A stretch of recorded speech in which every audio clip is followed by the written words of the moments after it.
republic for which it stands, one nation, under God, indivisible, with liberty and justice for all. Thank you.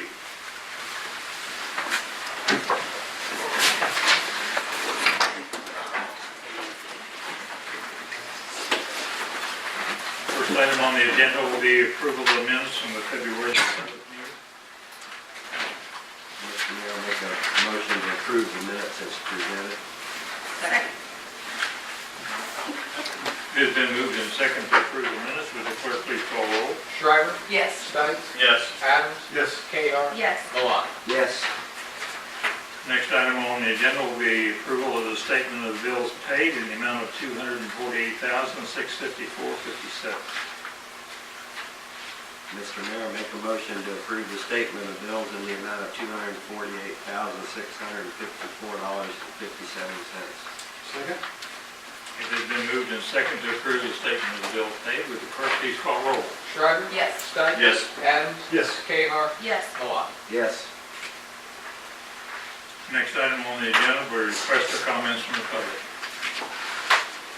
Evening, Council. Wayne Snyder, Give your name and address. You have 3 minutes.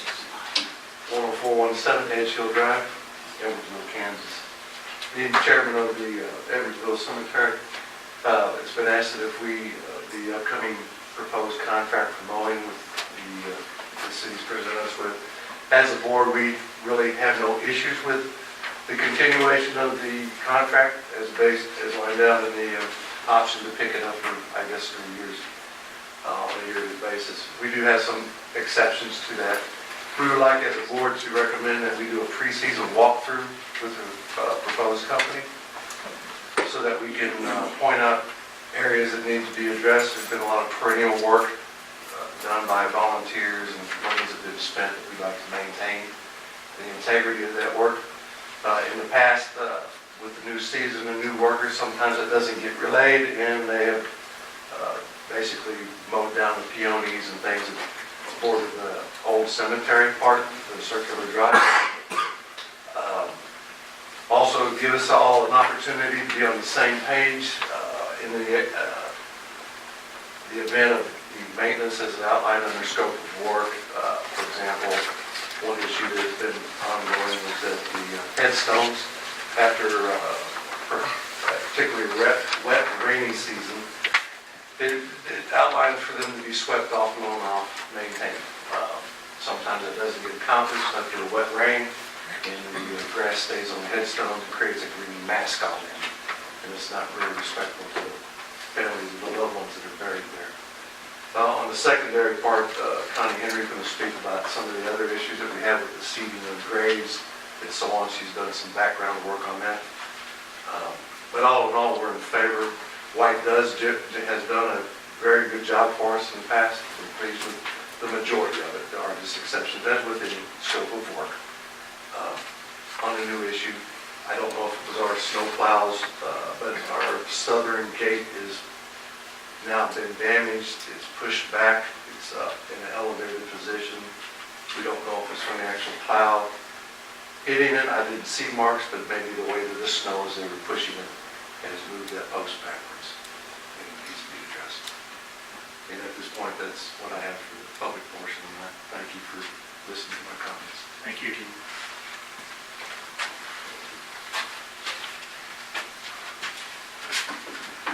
Good evening. I'm Connie Henry, and I live at 1123 South 102nd Terrace here in Edwardsville, and I'm the secretary and the treasurer and the seller of plots for the City of Edwardsville Cemetery Board. I'd like to continue with Wayne's direction. We find that White Lawn and Landscaping has done a good job with the mowing that we've asked them to do. However, we have had, and this is an ongoing problem, we've had problems with the seeding of new graves and the maintenance of new graves. What tends to happen is that we will have a burial, then 2, then 5, then 7, and we tend to take care of them all at once. And so that is a considerable outlay of seed, mulch, dirt. What happened this past year with White Lawn and Landscaping was they were not tamping down the burial plots, and they were not leveling them. And then they seeded, and then they put erosion mat on top of that. Well, it looked really good until we started getting heavy rain. And so what work was done was not satisfactory.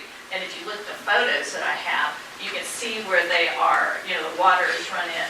I actually asked, and Public Works did come, and they attempted to fill one of those, but we have the clay from the cemetery, and so that ended up being another issue. So I'm concerned, frankly, I'm not sure how they're gonna mow over what has been seeded and what has been maintained. Another issue that we tend to have is that because we wait and do 7 at a time or 10 at a time, families, grieving families, when you've lost a loved one, you tend to be in the cemetery on a weekly basis. And I can tell you for one family, they lost a 27-year-old son, and they are there every single day. They came to me when I was visiting my own son's grave, and they said, we need to get this seeded. It needs to be leveled. And they were very concerned about the time span that it was taking. So if he died in September and we wait until the spring, that's a family that has to deal with the raw dirt and that actual physical burial presence every time they visit their loved one. So it would be my recommendation that we seek someone not with white lawn and landscaping, and that we work out some other kind of situation. I have spoken with K&A Digging, and they're the primary source of the digging in the cemetery. And when I talked to Austin today, he said, we usually just dig, we will come back and fill, we will charge you if you wait and have 5 to 7 to 10. But he said, we do not seed. And so at the end of the conversation, he said, but if it meant I could keep a contract through the city, which is kind of what we've been looking at, he said, then I would consider that as an option. I want to keep your business. There's only 2 companies that do the digging. It's K&A Digging out of Oskaloosa, Kansas, and it's Wilbert Funeral, and they usually just do the tents and the vaults. And so those are the 2 best options available to us. And I would strongly recommend that you allow the cemetery board the final approval of any contracts that you're going to try to initiate, because I can tell you that local funeral homes only use those 2. And anyone who might come in with a low bid might cause us more grief in the long run than what we're dealing with right now. Connie, your time's up. Thank you. Thank you.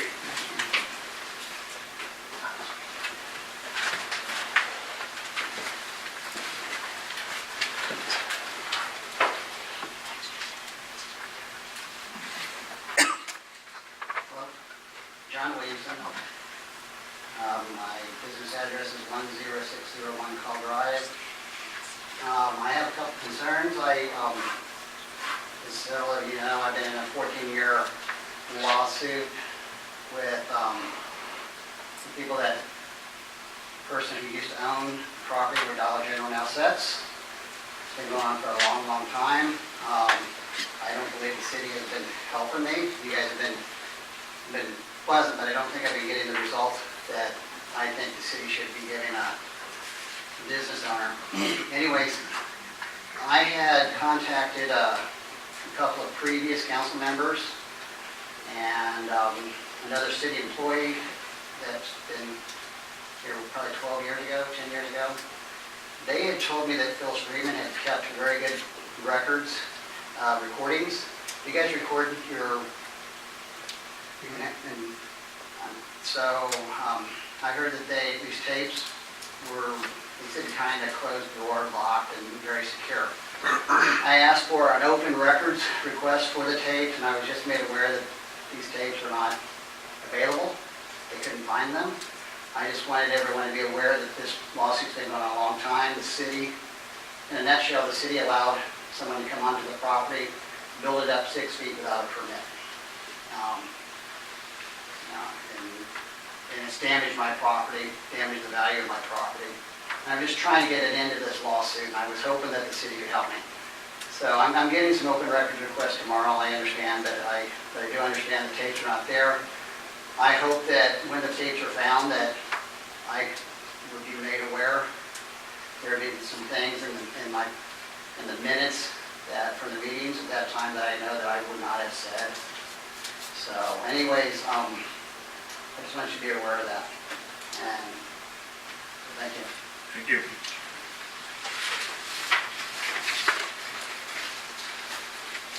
If there are no further, we'll move on to the next item on the agenda. Consider addendum to existing mowing and groundskeeping contract with White and Rolling Landscape. Mayor, I'll handle that. I don't know if you would like for me to address, I can address these items on White Landscaping a little bit during the presentation.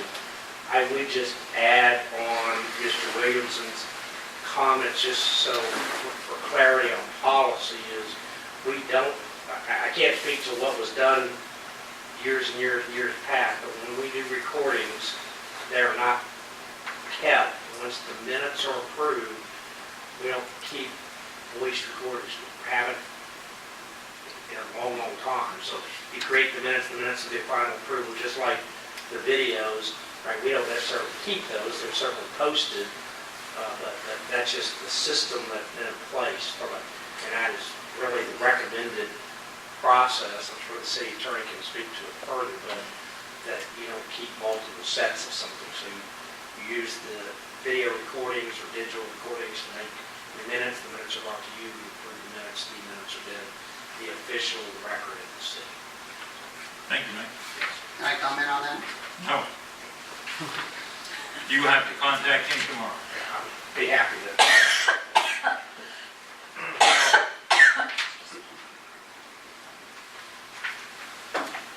As for the cemetery mowing bid, so what we have tonight fundamentally is a renewal of an existing contract. So we've been with White's Lawn and Landscaping. This would be the third year. After this year, it would require a rebid of the policy. So we adopted it with a one-year contract, and then it could be extended for a total of 3 years, so 2 additional terms. If you recall, when we put this out to bid, we had a low bidder that basically just did not have the resources to carry out the bid, notify the city that they didn't feel they were in the, maybe they didn't fully understand the scope. So we let them out of that contract with the next bidder, which has been White Lawn and Landscape. From everything I've heard, overall they do a good job.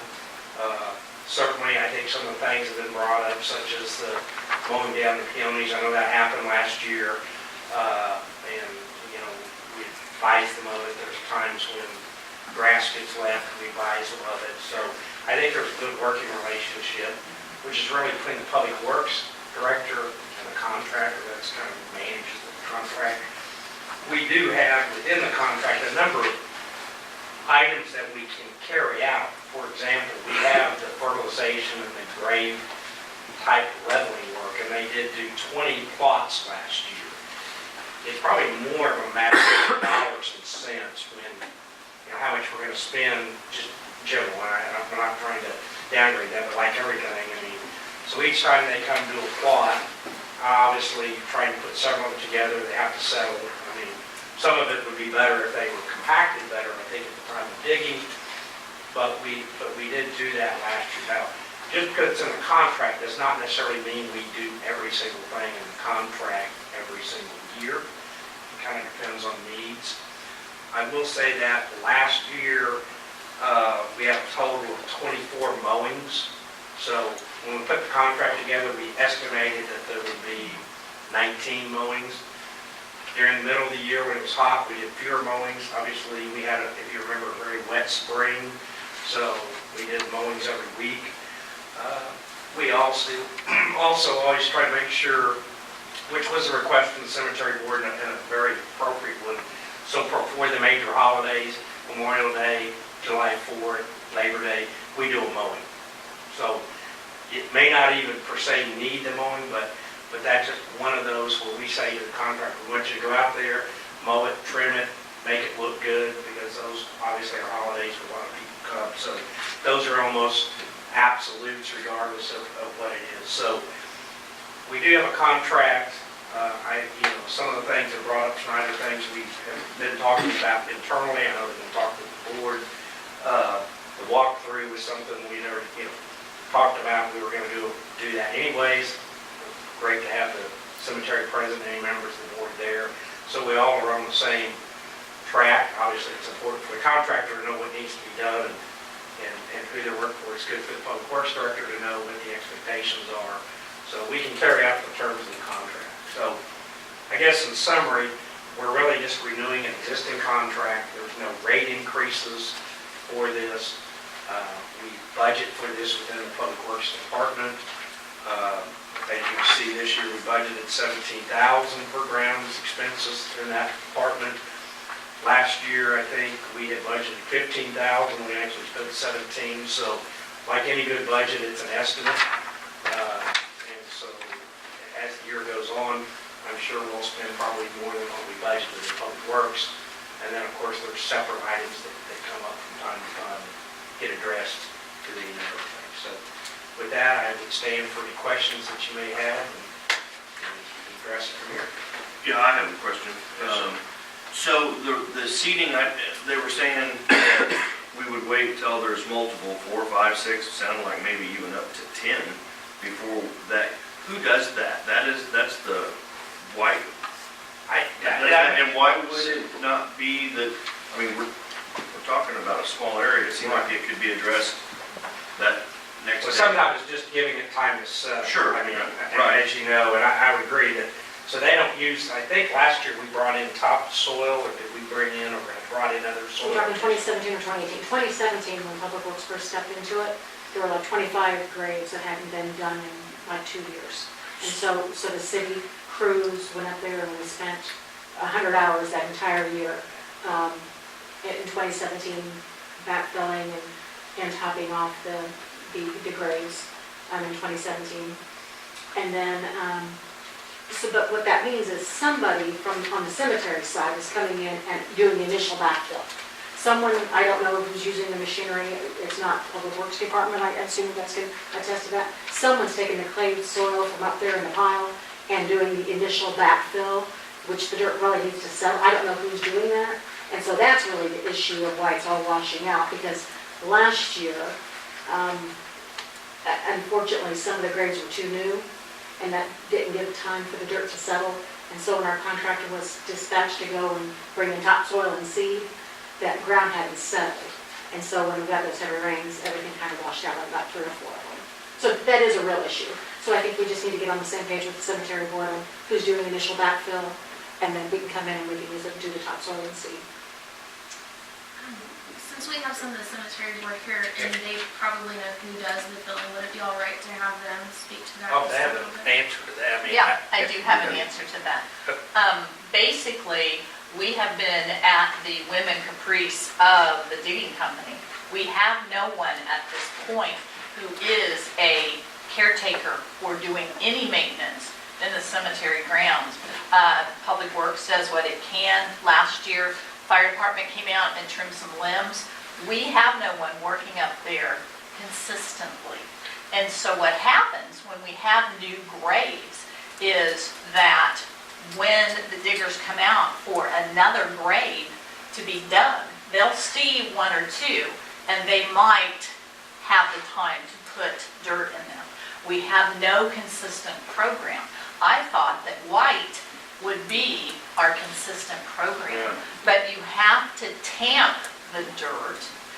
Yes, it has to settle, but you do not wait months and months and months for it to settle. You need to do the job correctly, and then the weather will not cause issues. In 2016, I, as volunteer, filled the graves and leveled them and seeded them and watered them free of charge, and I never had settling. I knew what I was doing. I maintain that because White sends his guys out, there's no one there supervising, and they do a passable job. But I'm sorry, I have family buried there. Passable is not okay with me. So I think what I'm wondering though, so if we have a contractor that is supposed to do that, and that is in their contract to seed and take care of that, I mean, if it's outlined in the four corners of our contract, then we need to make sure that they are doing what's in that, Well, right? they are not the contractor that digs and backfills the The plots. grave. So it gets dug out, I'm making some assumptions here, right? So that somebody What's comes- typical with what do other cemeteries do? I mean, like, I don't know, Maple Hill, when they have somebody, do they have that same digger? Yes, they do the majority of the digging. I can tell you that Catholic cemeteries, they have 15 different cemetery locations. They have their own diggers, but the majority of the funeral homes in the area use K&A Diggin' or Wilbert's Funeral, which also does the tents and the vault. And basically, K&A will come out, they dig, they dump the dirt, they go off, dig someplace else, they come back the next day to do the primary fill work. They sometimes bring us better dirt than what we have in our own pile, and they will do the initial, but they don't tamp it down, and they leave it. And so, again, there's the big gap. We have no one using the cemetery equipment anymore. Back in 2013, Ed Howerton would use the Kubota and use it, fill the graves, level them. We paid him the right sum of $30 a grave, no matter what needed to be done. We're now paying White $85 a grave, and we're getting substandard But results. I just think the issue, I mean, I think it is an issue. I don't know that it's White's, what their contract has in it now is really what I would call top dressing of graves or other things in the cemetery, right? So they have a scheduled rate in there. You see it in the contract. I'm going to the page. That says groundskeeping activities such as tree maintenance, brush maintenance, etc. So, They're not doing that either. yeah. And they charge that at a flat rate of $45 an hour for a two-person crew. So that's their charge. So if they come out and spend 3 hours, they're going to charge 3 times 45. So I don't think it's a matter of White saying they will or won't do it, but their role has been top dressing. I think the problem, and it has been a problem, is who's digging the grave, and when they're putting it back, are they properly maintaining that? And I know that's a subject that the board is meeting even in the very near future, Wednesday night. So one of the options may be you ask what's done in other places, right? So some cities, I'll take Bonner Spring, so they have an employee who's their sexton who digs the graves and backfills the graves and handles the graves, right? They have, I think, a larger cemetery than that. But, so he works in public works primarily at the cemetery and goes into other jobs. Other places, I've worked in other cities here, similar to what we do here. There's a contracted company, but the city manages the opening and closing. So the city has a contract with, and I agree, these are the two primaries in the area. The city contracts with that contractor. The cemetery calls and said, we're having a funeral, the site's located. Contractors call, they dig it, they set the vault, they come back and backfill it, but there's some maintenance. Right now, it's pretty much whoever the funeral home selects to do it, and whether or not there's follow-up, there's nothing under the city's guise for that. I think that is fundamentally the problem, is there is no management of it in all The things. challenge It's not is lack of We people. don't have any leverage Yeah. on the person that's digging the grave, and so it would be much better in a situation where we have some leverage. If you want to continue doing business with us, you'll properly take care of the graves as per our specs. And we I can think that's bring, what we're working toward. yeah. I mean, we can order and have 20 yards of topsoil brought in up there. Now, We might find other people that lead with our topsoil, but I mean, you know, and that's what we did before, a couple of years ago. Again, it had been, as I think noted, had been, you know, there was a lot of graves that had settled over time. They do that, you know, I mean, I think any cemetery. And basically, we tried to go up there, bring topsoil in, build those, graded them off, seeded them. And of course, the challenge with seeding, like anything, is then do you water it or, you know, so you probably don't want to seed in August. It's not the time to put the seed down. So, you know, unless you're going to water the cemetery, then that's, you know, that's a whole other thing. But again, I think what we're really saying tonight is, I mean, White does, you know, within their scope, mows, trims, takes care of the cemetery. If there are additional services we want them to do, even as Connie noted, I think they're certainly willing to do that. I mean, if we say to them, we want you to come up, you know, we're going to tell you once a month, or once a week, or however often, we want you to come up and fill, you know, top dress graves, they'll do it. It's just, there's a charge for it, right? And I think that we need somebody that we can hold accountable. Right, So I agree. I would feel more comfortable not approving their contract until we get that answer. That they say, yes, we will do it and at this price. But they have it in, I mean, this contract, $45 an hour. That's what they charge to do that service. But do they know how to do it properly, or do we need to? Well, that may be, My other question kind of would be, is there That any wasn't chance of partnering up with Bonner that does this? I mean, we're talking, how many did we have last year? I can tell you that we buried 11 loved ones since April 1st of 2018. it's about that, 10 to, you know, I mean. 2018, our ups and project downs. did 20. Okay, yeah, we're pretty close then. Yeah, because that's. I mean, I'm just throwing that out there. I don't know. If we have somebody that's doing that service now at Bonner, maybe there's something where we pay Bonner's guy to come. Well, here's always the issue. When I talked to K&A Digging today, I asked specifically, do you seed graves? He said, no diggers seed graves. Every single cemetery has a sexton or a maintenance person who takes care of that. We have gone since 2013 with no one other than our family members. And then, you know, Public Works, they did their due diligence that one year. But, you know, we contracted with White and they did a less than acceptable job. So, I see what you're saying. I'm concerned because I feel like we're missing the picture here. Nobody sees. It's the cemetery's responsibility and thus the city's I responsibility. think what we need to do is we need to establish, the board needs to establish a policy. This is how we want our graves taken care of. And set up a policy, and that's what boards do. And so however you want the cemetery, however you want those plots taken care of, is establish that policy in an official, formal way so that anybody who is contracted from now until eternity has that same standard, and we know whether they're meeting the standard, and they know whether they're meeting the standard.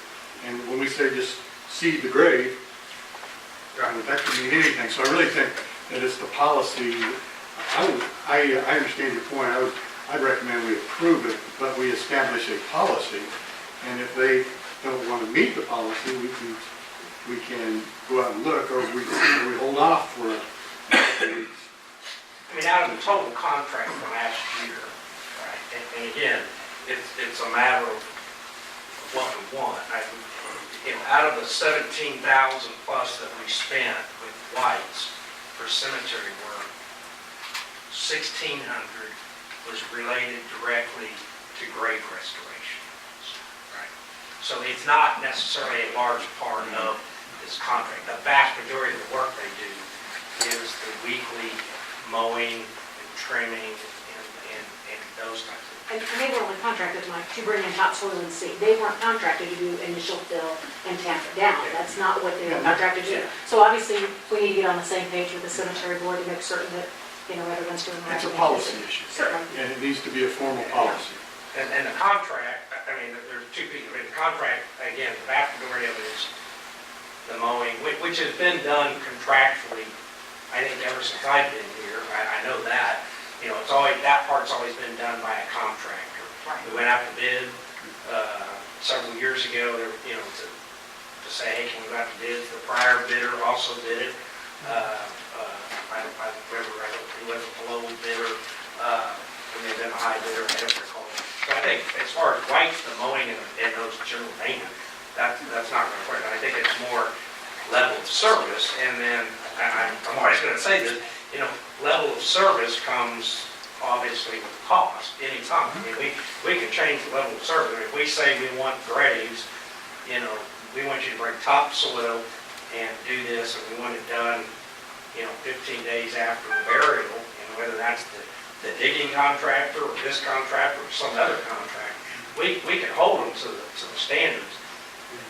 We just have to all be in agreement with the standards and the costs associated with it. If I could provide a little bit of context too, when we went out for this contract, we did add those groundskeeping type duties more for pricing purposes, because the previous contract, if I remember correctly, had none of those aspects written into that contract. And to Ms. Henry's point, it is an issue at the cemetery that is ongoing, and it needs and requires additional attention back then and going forward. So the thought process was, because we were in the market for a new contractor for the mowing, we would include the groundskeeping aspect of it, so we can have a better sense on what, if we went the contracted route for those purposes, what those numbers would shake out to. And so we, at the end of that, White was actually, I think, the second lowest bidder. We went with a smaller firm that ended up bowing out a few weeks later, and we ended up moving over to White after that. But we have prices for this activity from those respondents back in 3 years ago. Can I ask one thing? I have to say something. I've learned more about the cemetery in this last 20 minutes, and my hat's off to both of you for all your time and care.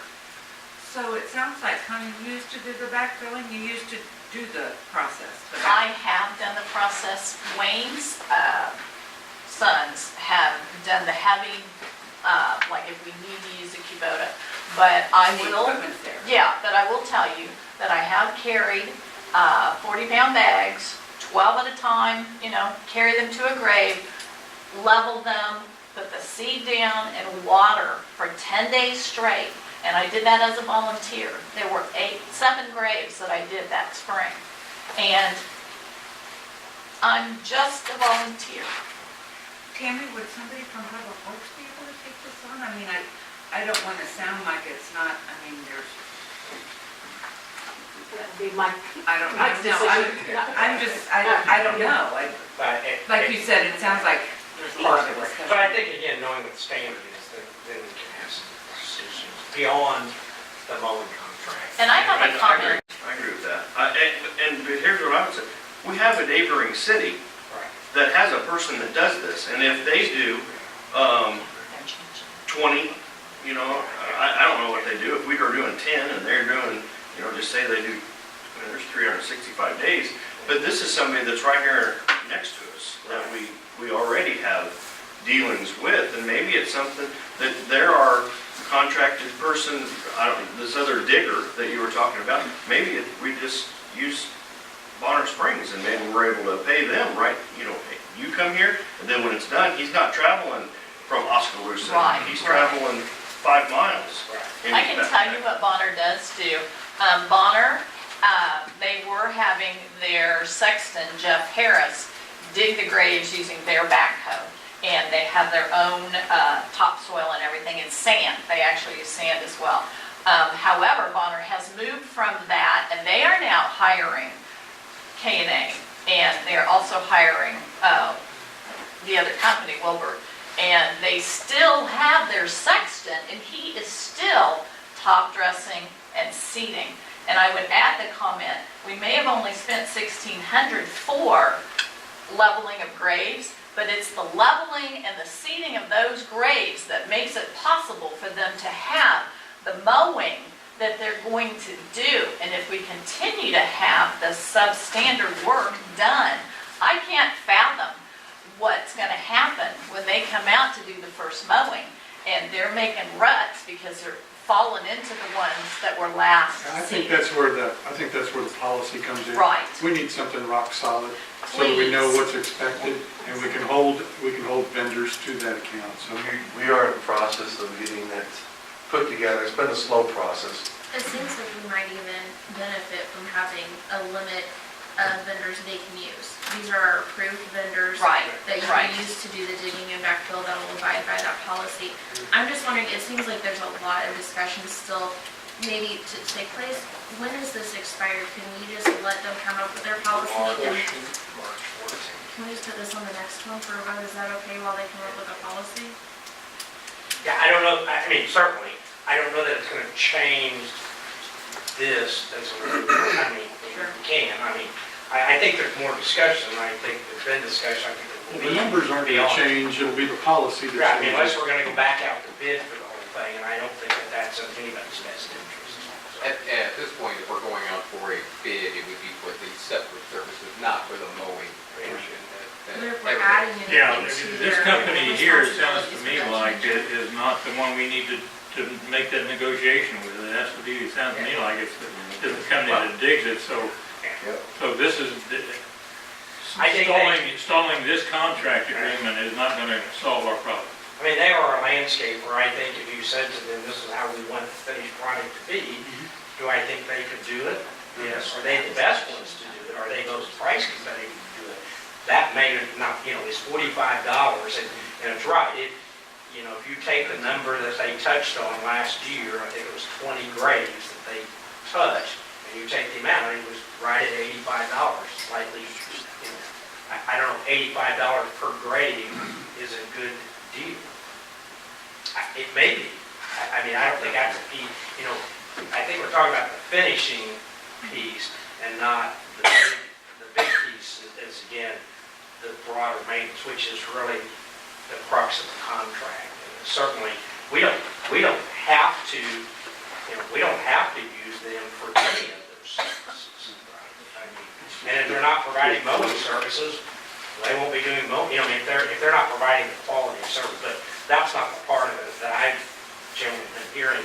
It's not the mowing, sure, there are times when they should have done something they did and we had to call them, get them back out there, or, did they run over the peonies or whatever last year, the first mowing, and we said, don't do that again, and they didn't get, mowed over the rest of the year. Pre-meeting was already something scheduled, it was already something, staff was already going, okay, and I think it was gonna be raised at the cemetery board meeting. When do we want to set that up and get that done? Right now, there's not much mowing going on, so it's probably, a good time to do it. It does seem like the main issues with the diggers and the backfill, but I think Which even this some doesn't of the address. other issues, if we could put it in there, might be helpful, even to honor the request of having that walkthrough before, I think is pretty simple. Yep, I agree. Yeah, I think a lot of good things have been brought to light tonight, just like what Councilman Shriver here said, that things that we, thank you for bringing it to us. And Thank you. I think that we need to move forward, and I make a motion to accept the addendum to the existing mowing and grounds contract with the White Lawn and Landscape. And then with the caveat on there too, that just like Councilman Adams, that you guys do work on that policy, and let's get something lined out so that we can have somebody accountable. Thank you. Second. It has been moved in second, pardon me, to approve the addendum for the groundskeeping, to set cemetery with White Lawn and Landscape. With the clerk, please call the roll. Shriver? Yes. Stike? Yes. Adams? Yes. Behar? Yes. Malone? Yes. Thank you for all of this. Thank you. Very good, Thank thank you. you. Mike, you ready? Sure. So the next item is really more of a kind of bring the council up to date, just kind of where we've been at on some of our capital improvement as it relates to bonding and bond issues. So I'm going to give you a little past history and a little bit of kind of where we're at. And then it's really kind of getting focused and input going forward. We know we're going to have to issue debt in 2019 because we have short-term debt that has to be refinanced to long-term debt. And so the question is always is, do you want to add to that and you get some benefits of putting bond issues together in large amounts? So I don't have the financial advisor here, the bond attorney here, those people, because it's not necessarily what the focus is on. So with that, I will start here. I know there's a red, blue, and purple game here very soon, so I'll go from here. So I'm not going back to the beginning of time, but really the things that are still on the books. The first one was the 2013 bond issue. It was fundamentally a refunding issue. So we had long-term debt that we issued in 2006. We had a KDHE loan that was used to pay for sewer improvements, about $2 million. Because we weren't bond rated at the time, we didn't have, quite honestly, some of our fiscal abilities. But when that was done, they took it out as a loan, which isn't a bad way to go. You get lower costs than you would in a non-rated bond market. Now, when we're sitting here with the AA- bond rating, I probably wouldn't do that today. And then we had some 2012 temp notes, and those were used mainly to do some of the improvements we did on Edwardsville Drive, on that southern part there. If you remember, we had money from the old state county program, but we needed to fund that up front. We got reimbursed. We spent some additional to just overlay the rest of Edwardsville Drive. And actually, we had some left over, and that's kind of what paid for the early part of Kansas Avenue as far as the design engineering and stuff. So it wasn't done to fund Kansas Avenue, but some of the funds got used there. So pretty big bond issue, $6.14 million. So probably one of the largest bond issues I think that's been done here at least for many, many years. Again, just kind of to let you know, so the GO bonds, and this will make sense in a little bit. So that portion of the refunding pays off in 2021. And as you'll notice, our average payment's about $541,000, a little over $500,000 a year. And if you go back to early on, 06, 08, what really happened with these bonds, which I think that, it was a decision. So the early part of those bonds were interest only, and then you had about $300,000 of actual debt service coming on top of that that got us to $500,000. What we didn't do a good job of, we didn't plan for that, and so we had a mill levy down here for debt, and then all of a sudden, literally in 1 year, you added $345,000 when your mill levy was generating about $45,000 per mill at that point. So it doesn't take you very long to figure out, you could have had a significant jump in the mill levy. Now, we had some to offset that, and we worked on it.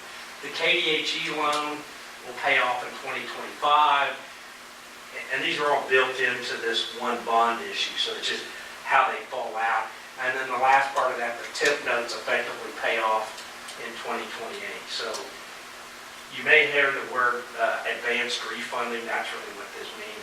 You refund the debt at a lower, you pay it off, and then you pay out that debt over the rest of its life. But instead of paying it 6%, you're paying it 2.5% or 3%. So that's what we did. Kind of like your house, you refund it. You don't change your terms. So if you have a 30-year note, you refund it after 10 years. You still pay off 20 years. You just get to do it at a lower interest rate. That's 2013. That's kind of the last things that are outstanding. 2015, we issued about $1.5 million. We broke that up into basically two areas. Kansas Avenue, which is the project you're aware of. And again, that was an STP partially funded. So this money and a little bit more was used for the match against the grants, because the project itself was approximately $3 million. I remember off the top of my head, it was around a $3 million project. And then we did road improvements, and I got that broad at $750. and I'm gonna go through those a little bit. So this is 2015. So again, under the projects, we did Kansas Avenue, which was the 800,000. We did general street improvements, which you can use bond funds for certain streets, and those streets have to basically be in your street plan. So we could use them for things like Blake Street, 4th Street, 9th Street, Wood End, but you can't necessarily go into residential streets and use this money without a vote and some other things. But we have roads that we can spend monies on generally, and that's what that was. So we set aside a few $100,000.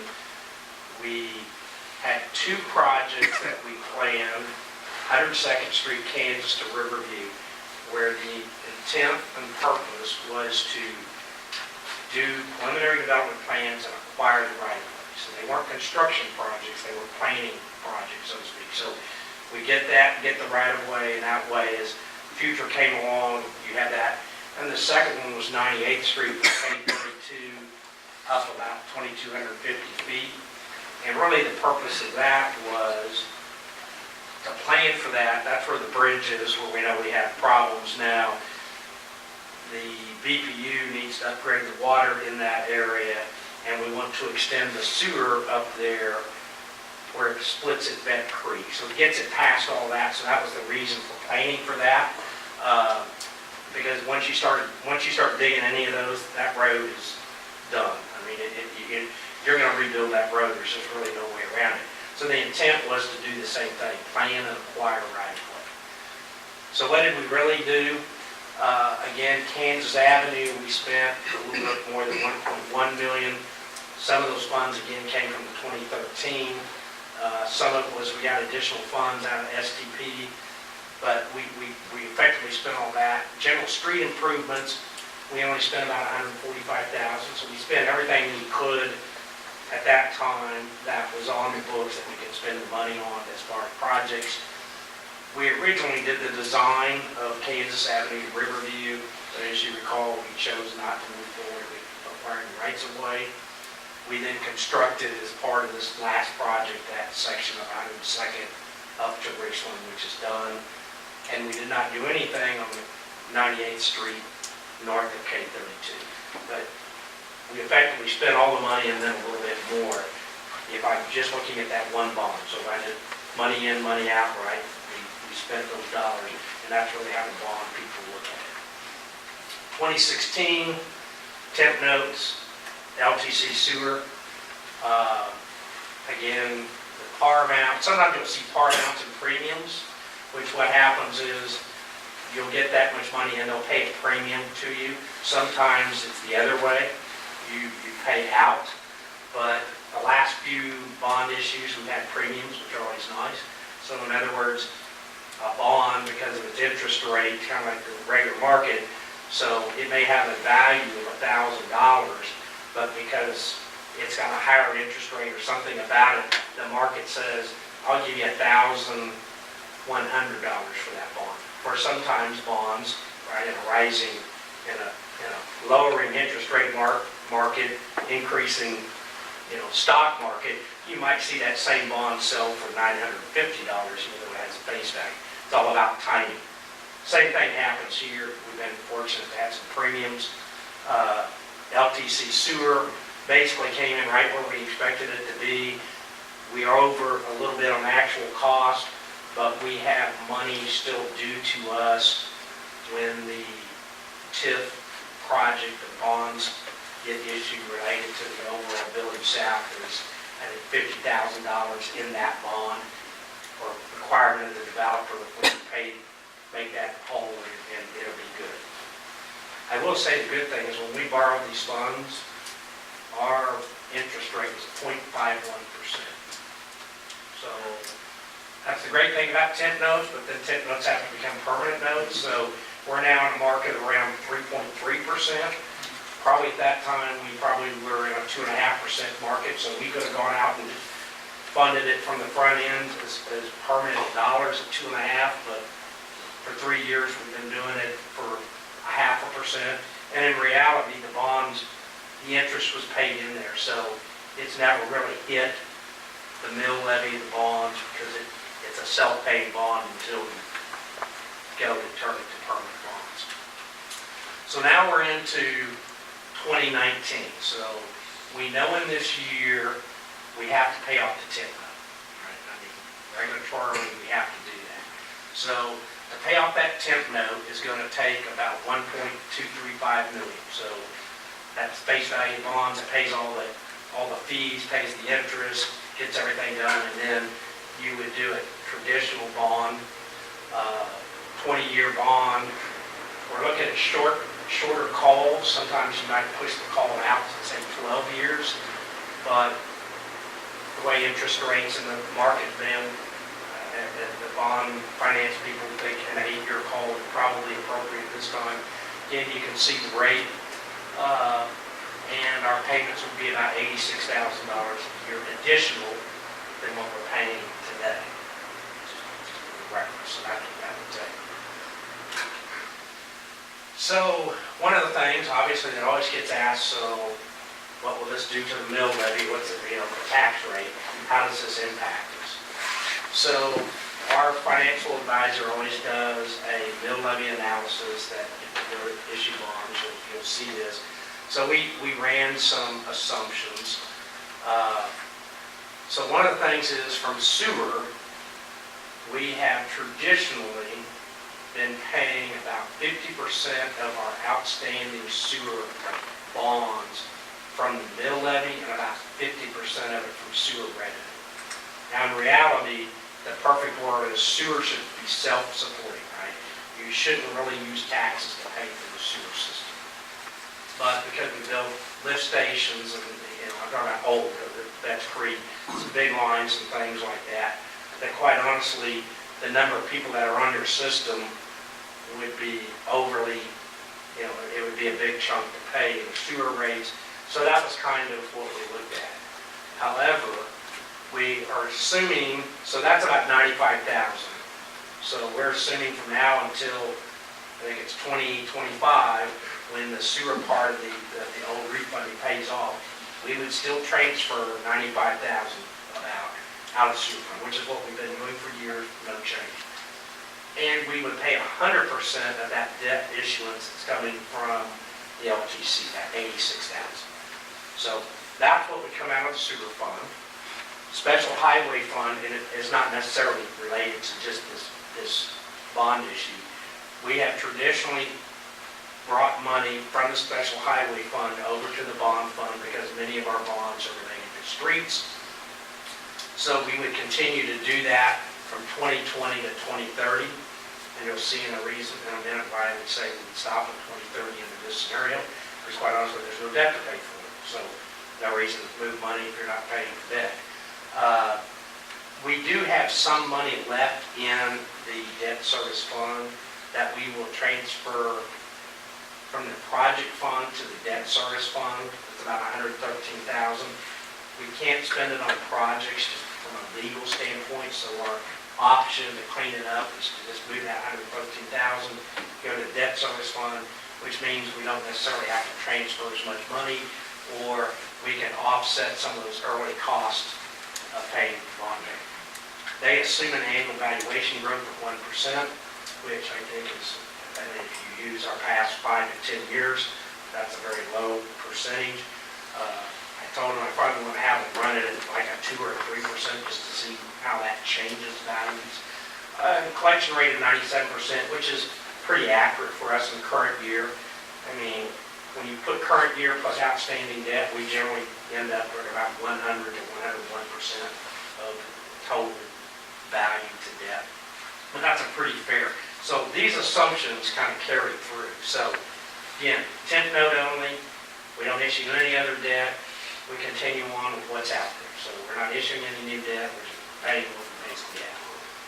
So what does that do to the middle levy, right? Again, these all have assumptions, but again, I told you, why would we stop putting money into the fund in 2030? Because effectively, if you don't ever issue any more debt, which I don't think is likely, but just so you can see it, right, you would effectively be debt-free in 2030. So you would have all its debt paid off, every debt that's outstanding today. Now, You might not have roads built, you might not have sewer extensions, you might not have this other thing. But, you know, if your goal is simply to pay off debt, there you go. That's what it would take roughly to get to 2030 to pay all your debt off. So then, and again, this is a number that the financial advisor said, hey, here's a reasonable number to kind of plan from. So in this next scenario, we're assuming, okay, we've got to pay the tip notes off, and we're going to issue about $2.5 million of new debt. And we have some projects that are already in the pipeline that make sense, but then we have projects that maybe they're not in the pipeline, we want to get them in the pipeline. Where does this get? Things like, you know, what are we going to do with the facilities here? What about public works facilities? What about roads? What about, and we'll go through some of those. But again, I wanted to just kind of give you the same thing, what would happen in the debt issuance, and how does that impact the movement. So you put those two issues together, it's just under $3.8 million. Your average annual payments for debt goes to $261,000. We're assuming the same interest rates, terms, et cetera, et cetera. So all these things can be, you know, moved around and you'll get some different things. This is fairly typical. So how would we use those funds? Again, some of these are ones that probably make sense because of where we're at. Some of these, you may say, well, I think this is a higher priority than some other priority, which is what I was looking for from the council overall. So if we did that, again, we pay off the temp note. That's not really a thing. Riverview Crossroads, as you know, we've already contracted for the engineering piece of it and doing that first preliminary engineering. So we're assuming we would use a portion of this new debt to pay for that, which we've approved that we can do that, at least structurally we can do that. We, again, put numbers in here. These are estimates, very broad estimates. I know we've talked about public works, so at some point we're going to need to acquire property and then build on property most likely. And we don't have a place, we don't have that, but just again, we're looking out 2, 3, 5 years out. We know that's a need that's out there that we need to start planning for. Town center, we've gotten estimates early on. You know, we're right now going through a process that we did with that letter of intent agreement. I expect we'll be back before you in the first week of March to get an update on that. I think that's going well. But we know that there's still going to be cost of the old buildings and demo and cleanup and site planning things that we're going to bear in this process. So we put $250,000 there. We know just straight up demo somewhere between $100,000 and $150,000. So again, these are estimates. We haven't gotten down and checked everything, but these are things that are pretty much lean more towards the, hey, these are things we need to be thinking about. 4th Street, as you know, we have the Quiet Zone project. There's some update on that. Apparently the railroad has now approved the Quiet Zone application. So now it's, you build it and then you submit it for final approval. But one of the things we've talked about is if we're going to do that, we need to address those areas north and south of the Quiet Zone. So the Quiet Zone doesn't go all the way up to K32 and it doesn't go all the way down to the curb and gutter section. So what we've been asking the engineer, which is UG's project, Olson Associates, what's it going to cost to go ahead and extend the curbs and repave the road so we have a complete project from here to here, basically from K32 to what we refer to as the Newton Street Alley, which is where the current curb and gutter ends. So we would replace curb and gutters, we would put in the sidewalks, it would make it a street like the rest of the street, all the way through up to the K32 intersection. Roughly $250,000 is kind of allocated to that right now. We threw just a large number in here for street and drainage improvements. As you know, we're currently going through all of our drainage structures, grading those drainage structures. Some of those drainage structures, I'm sure, will be failed drainage structures that we need to address earlier. Others, they're probably down the road, maybe they need maintenance. You know, the 98th Street Bridge is kind of one of those things that would be one of the things. I know we all can pick, you know, streets. We have a street system. We're going to be updating that study. We did get some information. UG actually drove all the roads in the county with a truck that has certain data. So it goes out and takes pictures of it and it rates your roads. So we're getting that information as well. Quite honestly, it's very comparable to what we had done more on a manual basis a few years back. I mean, not every road's exact, but I think what we did a few years ago and what they did last year tells us what we are. And you can see the roads we repaved where we had them at a 4 and now they're rated. They use a little different rating system. Maybe they're at an 8 or a 9 on what our rating system would be. So I heard they had to stop and repair the equipment after they drove 98. that's possible. I don't think that was a highly rated road, you know, just so you know. Hey, so Yes, how can we skip 98th Street? we didn't. We didn't? Well, under street and drainage improvements, Okay. that may be 98th Street. Now, actually, I'm sorry, we did. So 98th Street, what I'm suggesting there is exactly what we were going to do and partially did on 102nd Street. So we would go over there from Kansas Avenue to our city limits, sorry, thank you, and we would do the same thing. So we would retain an engineer, go do preliminary plans, decide the right-of-way, what needs to be acquired, and acquire a right-of-way. That addresses that next piece, so as we're getting it on the Transportation 2020 plan, which is one of the roads literally from actually K32 to State Avenue, it's going to be a joint project to get it on the plan.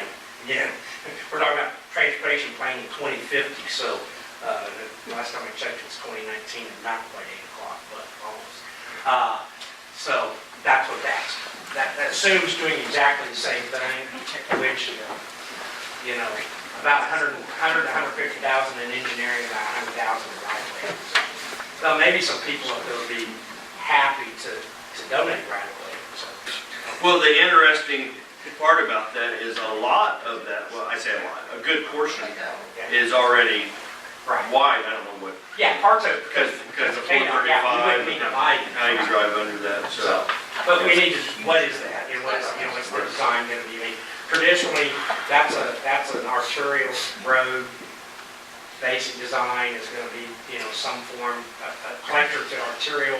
It's gonna be a curb and gutter section. It's gonna be probably three, maybe 4 lanes in a future total build out. You know, you may build 2 lanes today, but, I mean, what we don't want to do in roads is, we'll build a 2-lane road because that's all we need today. And then you get houses and encroachments, and, you know, you can drive through anywhere, Kansas City, Kansas, or Johnson County, or what, and you can see where they plan for roads and where, the road all of a sudden needs to be expanded because of traffic and there's no way to get there.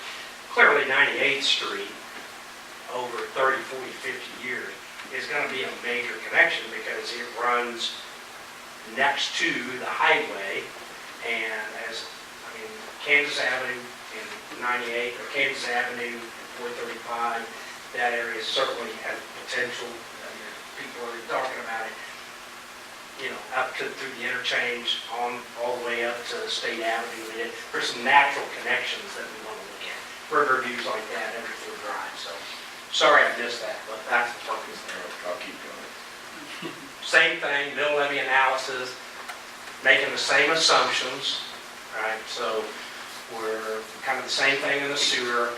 You know, we continue the 95,000 through 2024, what we're already doing, plus what it costs us temp note, and then we would only have the temp note going forward. This assumes we don't issue any sewer debt, right? But what I really want us to start doing is sewer debt should be paid for by sewer system. Same as if you have water, electric, utilities should be treated like a private business in that sense. And not to say they're never tax funder supported, but they really shouldn't be. The goal should always be utility should be a self-supporting entity.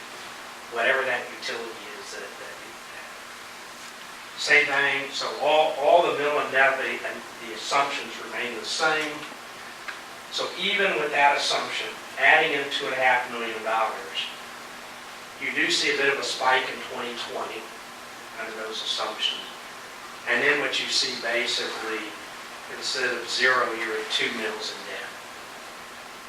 Now, I'm going to say, right, we shouldn't be just downloading, trying to lower our debt mill levies, just to lower debt mill levies.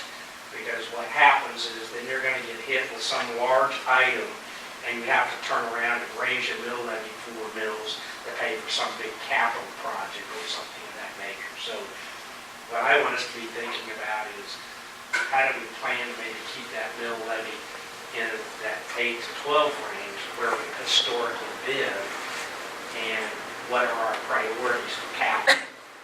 That's really what we should be looking at. So, again, tonight was to get you thinking. I threw some projects out there. I don't have any, specifics of those, but I'm taking based upon what this body has said over time, what we know internally from technical things.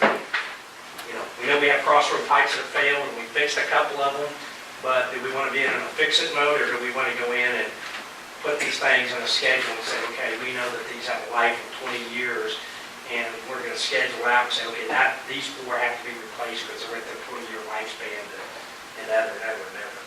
And it doesn't take into any assumptions, any really building capital improvements, because we're kind of waiting to see a little bit of what comes out of this study. I think will give us some ideas. We know that if we wanted to go build all those buildings here, that was a $15 or $20 million item if you just went out and tried to bond it all at one time, which I think is having an issue. We know we need to address the fire station sooner, not later. We know we need public works facility in place. And, we don't want, in my opinion, you don't want to park public works out on K32 in the prime retail area. So you start looking what are available sites, and we don't have to be on a site that has high visibility for something like public works, but we need a site, we can't be on the side of the hill, right? So you start looking at possible sites, what do we think that would look like? So that's why I put some money in there for that. So what we anticipate from here, again, feel free to send me notes, etc. We'll take this kind of to the next level, and we'll start getting a financial advisor and the bond counsel, and we'll start doing some of the legal things. Again, we have to do the temporary notes. It really doesn't make sense to do temporary notes from a financial standpoint and not add things to it. We're kind of looking at a start the process, which is why I brought this up sometime in March, with a bond sale probably in May. Now that can push, but we do have to pay off the temporary notes, I think, by September timeframe, kind of towards that end of third quarter. So we have to have something done by then, because somebody's going to come looking for $1.215 million. And we don't have $1.215 million just sitting idle up being spent tonight. So with that, Mayor. Mike, I really appreciate this because. Thank you very much. Sure. And looking ahead and loading up some money for the future. Right. I know Casey Moe just got through scrambling with the Buck O'Neill Bridge. Nobody had planned for that for 50 years, and all of a sudden they're scrambling, so I really appreciate you doing that. And I think what it shows is that we have bond capacity. That's never been, we have good bond capacity. We have an excellent bond rate. Quite honestly, you're not going to find too many communities that have a AA minus better than that, right? We're right there with, the big boys, so to speak. We're equal to or better than all the other cities in Wyandotte County. We're comparable with most of the cities in Johnson County. Now, we don't have, not Mission, but the high-end place. They have their AAA rating with their 4 square miles, and, $200 million in assets or something. That'd be great, but anyways, that's where we're at. Hey, would you be able to send this to our emails? Certainly. This presentation? Yeah, absolutely. Okay. Be happy to. And we can put it out there on the website too. And sometimes I like to make sure I get it to you first in this presentation, just so you're hearing it and getting the full part of it, and we can do this. And again, I think as we move forward, we certainly want to do more of these kind of discussions of why, because people always go, why are you going into debt? Why are you spending debt? We do it in our own homes, right? But, we don't, we have to go into some debt to buy the house and certain things and stuff like that. And sure, you can wait to do pay as you go, but it might take you a long time before you ever get there. It may not be the most cost effective. Thank you, Mike. Yes, sir. Are you prepared for your next? I am. Okay, It's fairly simple. you're on. I found my agenda, I wrote it down. Okay. Well, the first thing, the most important thing I think of the evening is to congratulate our fire chief on a job well done. We received today our ISO rating, which if you all know, that's the international, what's ISO? Insurance Services Organization. Insurance Services Organization, which is how your fire insurance gets rated, right? So when you get your house and you go get homeowners and it's like your fire rating. So if you got a 10 rating, basically you don't have fire technicians, basically. So if you're a 1, you got a fireman on every corner almost. I mean, you get that 1 is the top. We just went through our review. We were at a 4, which is very respectable, especially for a city our size. We were just upgraded to a 2. So there is less than 4% of all cities in the United States that get rated. So there's over 43,000 of them. We're in the top 4% of all cities in the nation with an ISO rating of 2 or better. So our insurance companies automatically receive this information, or should we update it? That is effective 1 June. Most of the insurance companies will be notified. However, it's recommended that people make the notifications after 1st of June. That would be something good to keep in mind for hot shot. for sure. So very good. The other thing I have just briefly is to let you know at the next meeting. So this time of year, we end up doing a lot of reports, as you know. So we will be doing our kind of annual report that we've done historically, kind of just an overview of all the departments. We've tried to kind of bring that down instead of having each department do a big report, kind of do an overall report, and if there's questions, we can address those individually so we keep it to a reasonable time. Other than that, I'm not aware of anything that I have on my agenda, so. Zach, do you have anything? Just a quick update. Wednesday, we'll be at the cemetery board discussing some of the items that were brought up tonight, as well as some other things that have been on their agenda. And also that night before the cemetery board meeting, the Parks Board will be meeting and going over the, we just finished up our interviews for the Parks and Rec Master Plan services. So we will be, the interview panel is going to be getting the consensus together to present to the board on Wednesday. And if they can come to a consensus formal recommendation, we'll be bringing that back to the council the first meeting of the month. I believe there was 5 firms, 5 entities. One of those was a university. Chief Police. All's well, thank you. Chief Woodham. 104. Tammy.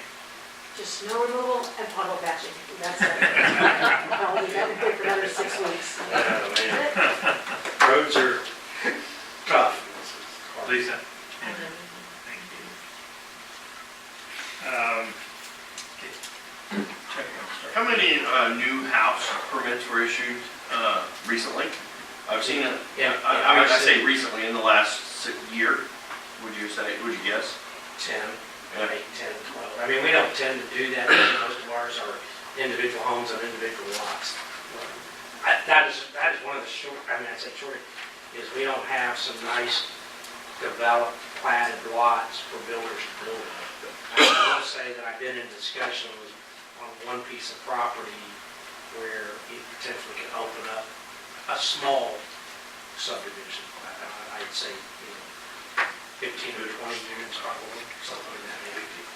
50 would be great, but yeah. We'll include some of that material in here. Yeah. Okay. Our pocketbook is full. Thank you. Well, and with your analogy of the one means a fireman on every corner. Yeah. So with the two, you should have one on Every every other corner. Right. Now, they also. So we won't have to go far to get a burn permit, or you can get down there, Adam, right? Of course, if you're more than 5 miles as the crow flies, well, That's all. But I will say this about the ISO, it's not, I mean, it is about the fire department, it's about the equipment, the investments we made, right? So the investment we made in that aerial truck played into getting it ready. Well, I think that just like Chuck said, letting people know, it makes it easier to swallow when you can say this is how it affected you also. We have to give credit also to our, some of our fellow fire agencies, right, because we all work together, that goes into if you want the full details, water supply, water pressure. So we're fortunate with great water pressure, for the most part, water supply, hydrants, locations. And some of that comes in as we're developing. That's why some of those details are important, in a developer or builder says, well, there's a hydrant down there, why do I need to put another one? That doesn't make any sense. Well, it makes a lot of sense, because those are the kind of things that impact these kind of arrangements. Sorry. Thank you. Margaret? Tammy, can't assume this, I'm sure you know or heard, when we work right side by side, Williamson Farms, the main entrance. Done all this tomorrow, we're catching it tomorrow. I just wanted to make sure it was on your radar. I It's on know there's. Oliver, a lot of done. The board is on. I know. I just, as you think, well, I'm sure she knows, but I thought, well, I better mention it, so. And Chief, congratulations. That's tremendous news. Now that needs to be front and center on the house shot. For sure. Absolutely. Like I said, it's effective June the 1st. Well- We're gonna roll it out most definitely, but we're gonna graphic it, put some graphics on the bumpers and the aerial apparatus as well to definitely highlight that point. I ISO class 2. I wonder how much of a burden would it be to do up a little flyer and put it in with the bill to everybody? That would reach everybody. I don't know, just a thought. Well, yeah, we're probably going to be doing a supplementary flyer coming up to let folks know about the cleanup day here in the next couple of weeks. Well, that helped to let them know that everybody is aware to call their insurance company. Correct. That's great. Because I think that the hot shot, it reaches a lot, but everybody gets that bill. Right. Wayne and Connie, thank you so much for coming tonight. I'm a little overwhelmed, but so glad you came, and I think opened, personally, my eyes a lot more. I think on my behalf, whatever needs to be done, we simply will rely, we have relied on your research and your work done there. I think there is probably conversations need to be had, that whatever your recommendations are, fully, we don't go there and do this. We sit here and hear your reports and all your hard work. Can't thank you enough, because the cemetery is a very special place that needs special care, so thank you again. You're welcome. Our meeting is this Wednesday, anybody's welcome to come by. Is it here? And Chuck Adams is 7? typically our At 7? council rep, has been. Well, I'll be here at 6 for the park, so. Thank you. Garrett? I agree with that on the cemetery. I learned a lot about that tonight too. I've been there forever. I'll probably live up there. Got a place. Yeah, I got 2 plots. How about community service on graves and that kind of stuff? I don't know. I'm just trying to throw something out. We were talking community service for paying off fines and so forth. That'd be Maybe something like that. I don't know. That isn't going in quite a few years. It might be way out there, or possibly, you're talking about sextant, any possibility of having an on-call sextant to be paid like an hourly, where you wouldn't have to depend on public But the work. sexton is actually a member of the cemetery board, and Okay, I don't does receive understand pay. that, so. I don't remember, it's in the bylaws, I don't remember. Well, I was seeing the $45 an hour on the contract stuff, and then the description of that we put out is kind of vague on, I mean, it's just vague as heck on, you know, what the duties really are. And if a guy digs a hole and puts a vault in, puts gasket in, puts lid on, puts dirt back on it, they should come back and fix it. And I think that's what the discussion was mostly. I know I've gone up there and fixed graves myself, a family and all, you know, filled them up. I always just went and bought sod and put on them. But anyway, that's just a couple of things I was going to throw out. Chief, congratulations on that rating. Really appreciate that. It's a pretty truck. And that's all I have here. Gosh, I feel like I would be repeating everybody. Thank you so much for coming. Congratulations. One thing I was going to ask, since we have the capital improvements discussions, and we're looking at, you know, just kind of a financial forecast. I saw recently that the UG posted on social media an opportunity for citizens to download a form or a survey so they could have their input in their 2020 budget. And so I thought that might be a good idea, just to hear from the public and what they would like to see in our community as we're looking at these long-range plans. And then also, I don't know if this is the right place to ask for it, but maybe looking into some trail cams or something like that, that we can keep an eye in certain places where we keep getting trash dumped, and mattresses and bags of trash and things like that, so we might be able to actually do something about it instead of play catch up all the time. Can I say something on that? Because I thought it was a mistake, and I didn't, until now I hadn't said it, but I think that when you put signs up that say that you're being monitored and videoed, and they dump right below it, and kind of like thumbing their nose at it, I think that people will probably go, yeah, all right, sure you are. You know, I think if you're going to do it, then do it. That's just my opinion. You know, Certainly. put a sign up that says you're being monitored, and you know, I understand the reasoning behind it, and I get it, but whenever no one has ever got in trouble for it, it makes it like people go, yeah, right, sure you are. It's just a sign you threw up there just to discourage people and we called your bluff. Okay, that's all. So when is the cleanup day? It will be May 18th, I believe it is, third Saturday in May.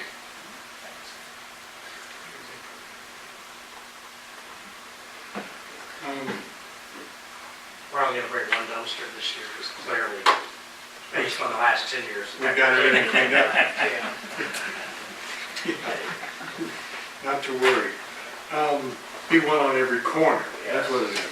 They would fill up. Right next to the firefighter. There's no doubt that they would fill up. Shoot, just set them on 98. That's about bridge. No doubt he'd trash anywhere. Please include me on that walkthrough with the light landscaping. I appreciate it. Be included on that. I wish John was still here, but when Phyllis did the minutes, they were word for word. You don't need recordings of Phyllis's minutes. Right. It's the word for word. So if we've got a copy of the minutes of the meeting, it's a copy of the recording. Right. She was pretty literal in her minutes. I mean, they may have not been dictated, but they were pretty darn close if not. Yeah, because we used to have to read it. And we used to have cassettes and, you know, we have a digital recorder, and quite honestly, you know, phone is your recording device. And even with our YouTube videos, it's part of that policy that the council approved to move forward with posting videos online, was that the minutes, the approved minutes, are still the official record of the meeting. So we have a retention schedule for even our YouTube videos, and people can go back there and look at those whenever they want, but the official record is still by that policy, the minutes that you approve at every meeting. And I'm sure your legal counsel will give you many, many reasons why you do that. Yes, I'm sure. Chief, thank you. Appreciate your service and the benefits we have from your service in the city. Staff, all the staff. Chief Z, Chief Whitten, thank you very much for your hard work. Tammy, thank you. I know it's been rough. Especially when you're not fully staffed, it's even rougher. Mike, thank you very much for your presentation. You are adjourned.